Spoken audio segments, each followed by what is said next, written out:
Good afternoon once again, ladies and gentlemen, and after sealing our second WRL Championship crown last time out in the Russian Grand Prix, it's time for the Grand Prix of the Americas, and here we are in qualifying. A 40.2? What is that? Halfway through the session though, I realised that my assists, for whatever reason, are on, and after turning them off, we all of a sudden are so much faster than we were in our first run. Really annoying to actually only get one run out of this session because of that. And we're actually purple in the second sector on Rafa. Can we go purple in the last? No, not quite, but certainly a way more respectable lap time, a 39.1. Pretty much the same lap time I got in PRL. But as opposed to PRL, we have learnt our lesson, and we know that the one stop is far superior to the two stop here, as Dubsy showed us in that Wednesday night race.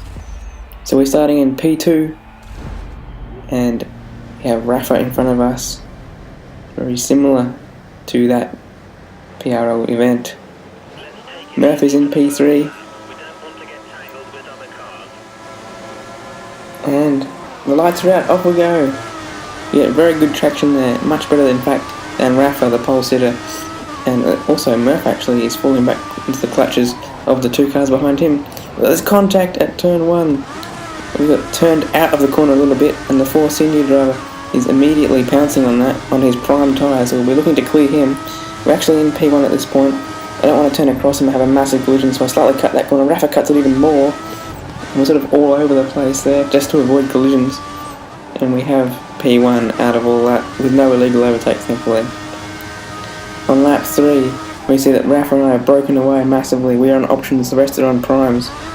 And we also go a little bit deep there at the end of that DRS straight, but managed to defend the position quite well, leaving enough space for the Romanian driver, but he is not able to get through. And that's pretty much the story of this race. It's an epic battle between the two of us. Other than this slight mistake here, where I go a little bit wide, feeding him an opportunity, up the inside the last corner, he pounces.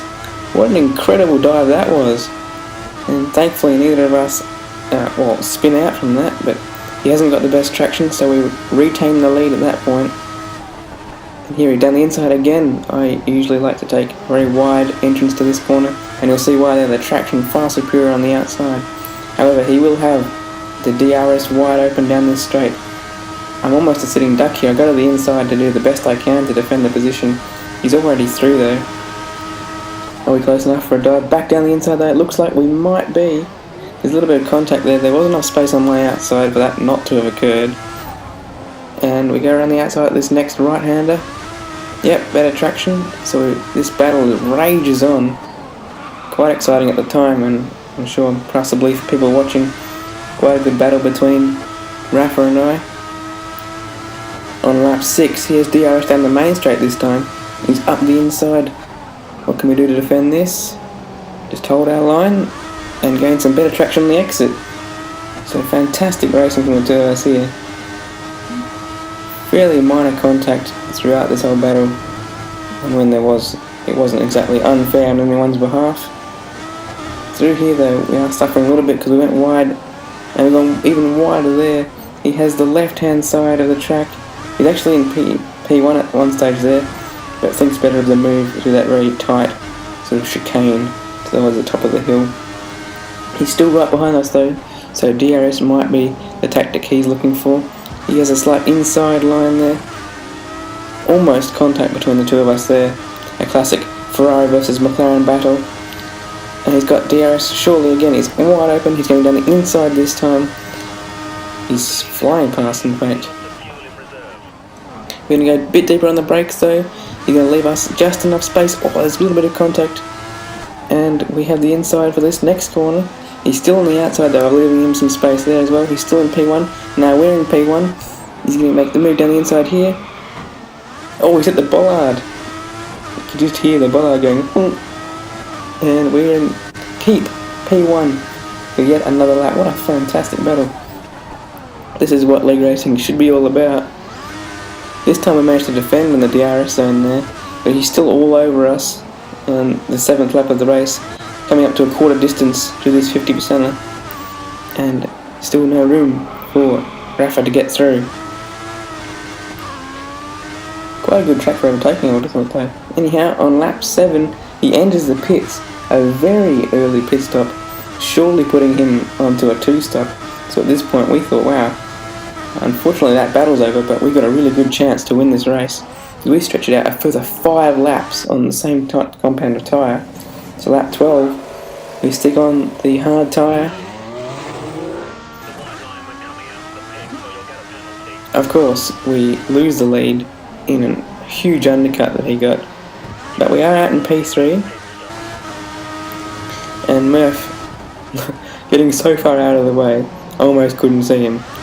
He's sort of well out of the running to win this race, but the way the race is panning out, he should have P3 well in hand. We're actually losing a little bit of time to Rafa in this segment of the race as we lose HSV, but that's okay because he's gone for a second set of options, I'm pretty sure, so he should be getting away at this stage anyway. And with 12 laps to go, he makes his final pit stop of the race, puts on prime tyres the same as us, and we reclaim the lead.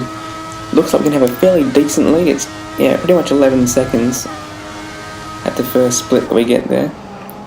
And of course he closes down, being on much fresher tyres, to 8 seconds with 8 laps to go. We lose Danielson unfortunately, so just 3 people left in the race. We would have been the podium anyway. As you can see there, over the next 2 laps he's only gained 8 tenths to 7.2 seconds. And 6.5 is the gap a few laps later, so this is looking fantastic. 2 wins in a row for us. With 2 laps to go, just 5.6 seconds separates us, but that's far too much.